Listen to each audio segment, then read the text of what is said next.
Hi, everyone. Welcome back to the Listen Up Girl podcast. I'm your host, Zach Randles-Friedman. And the podcast today, I'm going to break down what's happening in the world and what it all actually means.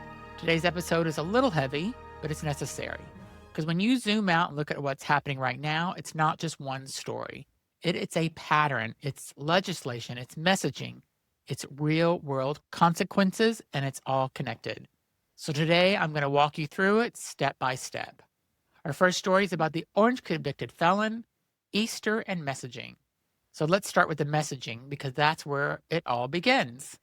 The orange convicted felon is once again talking about Trans Day of Visibility falling on Easter. Just a quick reality check. Trans Day of Visibility is March 31st every year. Easter moves. This was never intentional. But in a recent statement, the orange convicted felon accused Biden of killing Easter and used that moment to push a broader anti-trans narrative. And what followed wasn't about religion, it was about policy messaging. Ending recognition of trans and non-binary people, restricting gender-affirming care, excluding trans women from sports, and here's what matters. That statement barely mentioned Easter, because this isn't about religion, it isn't about framing. Take something emotional, tie it to identity, create outrage, and then use that outrage to justify policy. That's the strategy. He is obsessed with trans people. Obsessed. I've never seen anybody more obsessed with trans people than him. It's beyond me why he hates trans people so much, but we will never know because he is delusional. Next, South Carolina bill, the bathroom bill. And that messaging doesn't stay as words, it turns into policy. In South Carolina, a bill is advancing that would require transgender people to use bathrooms based on sex assigned at birth. But here's the escalation. It now includes state colleges and universities. But we're not just talking about kids anymore, we're talking about adults. College student navigating independence, identity, and life. Being told where they can and cannot exist. Supporters call it safety, and there's no credible evidence these laws improve safety. What they do increase is harassment, anxiety, isolation. This isn't about bathrooms, it's about control. And next we go to Kentucky's trans teacher ban attempt. In Kentucky, where a legislator tried to quietly sneak in a ban on transgender teachers. Not openly, not transparently, quietly. Using a last-minute amendment tactic, it failed because it broke legislative rules.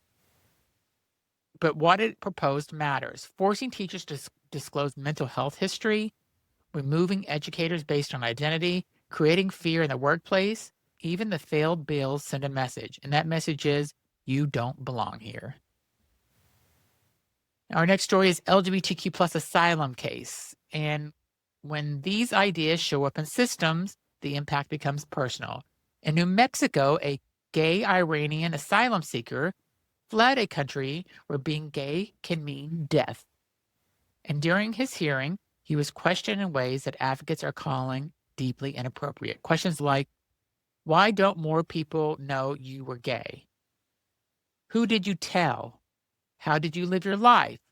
But here's the issue. In countries like Iran, being open isn't safe.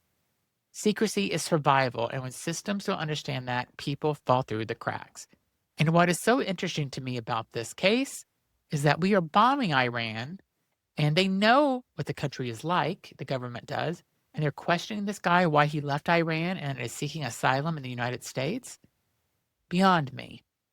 Next, Myrtle Beach shooting has real-world consequences. The most direct consequences of all this is violence. In Myrtle Beach, a man fired multiple shots into an LGBTQ plus nightclub. There were no injuries, thankfully, but let's not minimize it. Shots were fired into a queer space. That's not random, that's targeted. And now it's being persecuted under a hate crime ordinance, the first time the law has been used. And that tells you something about where we are, because rhetoric doesn't just stay online or in speeches, it creates an environment. And sometimes that environment turns dangerous. Next, an anti-LGBTQ plus professor charged. And there's a story that highlights something we've seen before: contradiction. An anti-LGBTQ plus professor in Ohio, somebody who has publicly criticized LGBTQ plus identities, is now facing multiple child sexual abuse charges, severe allegations involving minors. And while he denies them, it raises a broader question. Why are the loudest voices policing others' identities so often tied to harmful behavior themselves? It doesn't apply to everyone, but it's a pattern worth mentioning. And next, LGBTQ plus Easter events. And I want to end on something that's completely shifts the energy, because while all this is happening, there is something else happening at the same time: joy. Around the world, LGBTQ plus communities were celebrating Easter on their own terms. In New Orleans, there was the Gay Easter Parade, which brings together families, allies, and LGBT communities in a massive celebration of fashion, creativity, and visibility. We're talking full glam: Easter hats, pastel suits, drag, pure expression, and it raises money for local causes, so it's celebration with a purpose. Love that about New Orleans. In San Francisco, Dolores Park hosted the Hunky Jesus and Foxy Mary contest. It was bold, it's relevant, and it's creative.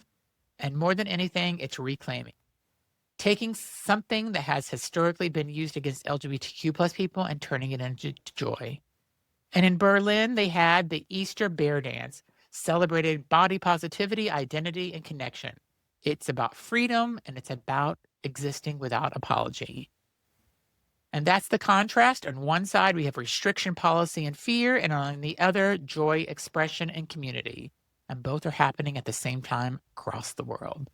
So there's one key takeaway today: the moment we're in, it's complicated. But even in the middle of it, people are still showing up, celebrating, and refusing to be erased. And that matters. Continue checking in with my podcast, Listen Up Girl, for all the news, and stay informed.